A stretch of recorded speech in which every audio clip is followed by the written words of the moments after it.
अब शान्विका कॉलेज में टॉप करने के बाद कुलदीप को पूरे कॉलेज में ढूंढने लगती है, लेकिन कुलदीप उसे कहीं पर भी नहीं मिलता। इसीलिए शान्विका सीधा कुलदीप के घर पहुंचकर उसकी बहन से पूछती है कुलदीप घर पर है क्या, लेकिन शान्विका को कुलदीप वहाँ भी नहीं मिलता। इसलिए शान्विका काफी नाराज हो जाती है। अगले दिन शान्विका कुलदीप को ढूंढने के लिए उसका बीच रास्ते में ही इंतजार करने लगती है, लेकिन उस दिन कुलदीप कॉलेज ही नहीं आया होता है, केवल उसका दोस्त पिंटू आया था। अब शान्विका पिंटू को रोककर कुलदीप को फोन लगाने को कहती है, क्योंकि वह कहती है वो मेरा फोन तो उठाएगा नहीं। और तो और शान्विका उसके दोस्त से यह भी कहती है कुलदीप को ये मत बताना कि हम यहाँ हैं। अब पिंटू शान्विका के डर से कुलदीप को फोन लगाकर उससे सब कुछ पूछ लेता है कि आखिर वह कहाँ मौजूद है। इतना सुनते ही शान्विका सीधा कुलदीप के पास जाने लगती है, जहाँ पर कुलदीप छिपकर बैठा है। अब पिंटू जल्दी से दूसरे फोन से कुलदीप को कॉल करके बताता है भाई तू वहाँ से जल्दी भाग जा, शान्विका वहाँ पहुँचने वाली है। इतना सुनकर कुलदीप वहाँ से भागने लगता है कि इतने में वहाँ शान्विका आ जाती है। वह कुलदीप को पकड़कर किस कर देती है और उससे कहती है अब तुमने हमारे शरीर का नमक छका है, नम का हराम मत करना, नहीं तो हम तुम्हें छोड़ेंगे नहीं।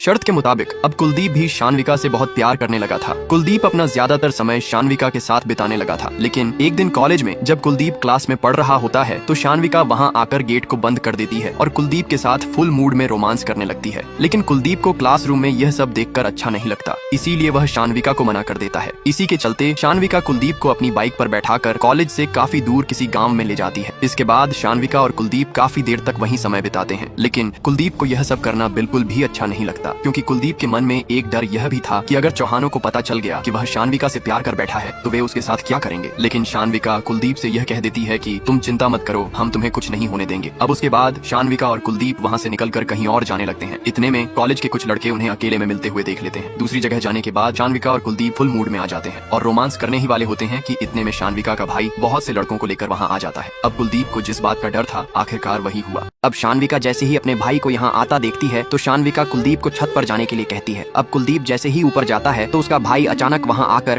उसके सिर में जोर से एक ईंट मार देता है। उसके बाद चौहानों के लड़के कुलदीप को पकड़कर घर ले आते हैं और उसे बहुत ही बुरी तरह से पीटने लगते हैं। यहाँ कुलदीप की माँ भी फूट फूट कर रो रही थी, लेकिन चौहानों को उन पर जरा भी दया नहीं आ रही थी। कुलदीप के पिताजी काम कर रहे होते हैं, लेकिन चौहानों के कुछ लोग आकर उनके पिता को भी मारने लगते हैं। फिर उसके पिता को पकड़कर उन्हीं चौहानों के घर ले जाकर बेरहमी से लगातार पीटते रहते हैं। कुछ ही देर में जब चौहान घर से निकलते हैं तो कुलदीप के पिता चौहान के पैरों में गिरते हुए कहते हैं मेरा कुलदीप ऐसा नहीं है, आप एक बार शान्विका जी को बुला लीजिए। अब चौहान भी शान्विका को बाहर बुला लेते हैं। अब कुलदीप भी शान्विका के जवाब सुनने का इंतजार कर रहा था, लेकिन शान्विका आते ही कहती है गलती हमारी नहीं थी, यही हमारे पीछे पड़ा था। इतना सुनकर कुलदीप को बहुत बड़ा धक्का लगता है। शान्विका के एक झूठ ने कुलदीप की पूरी जिंदगी बर्बाद कर दी थी। अब सभी चौहान के लफंगे गुंडे कुलदीप और उसके परिवार को सभी गांव के लोगों के सामने बहुत ही बुरी तरह से मारने पीटने लगते हैं। अब कुलदीप का सारा करियर धरा का धरा रह जाता है। तभी कुलदीप की बहन भी दौड़ती छूटती अपने परिवार के पास आने लगती है। इतने में शान्विका का भाई उसे देखते ही उसके कपड़े फाड़ देता है। इसके बाद वे सभी चौहान मिलकर कुलदीप और उसके परिवार को उन्हीं के घर में बंद कर बाहर से आग लगाने ही वाले होते हैं कि कुलदीप उन्हें छत से आग लगाते हुए देख लेता है। कुलदीप नीचे आकर अपने पूरे परिवार को छत के रास्ते से ही भागने लगता है। अब कुलदीप ने ठान लिया था कि वह अपने परिवार को किसी भी हालत में बचाकर ही रहेगा, इसीलिए वह गांव से शहर जाने वाली बस को रोककर शहर की ओर जाने लगता है। अब कुलदीप के अंदर का ज्वालामुखी भी फट चुका था। उसने उसी दिन ठान लिया था कि चाहे उसकी जान ही क्यों न चली जाए, लेकिन वह शान्विका को उसके झूठ बोलने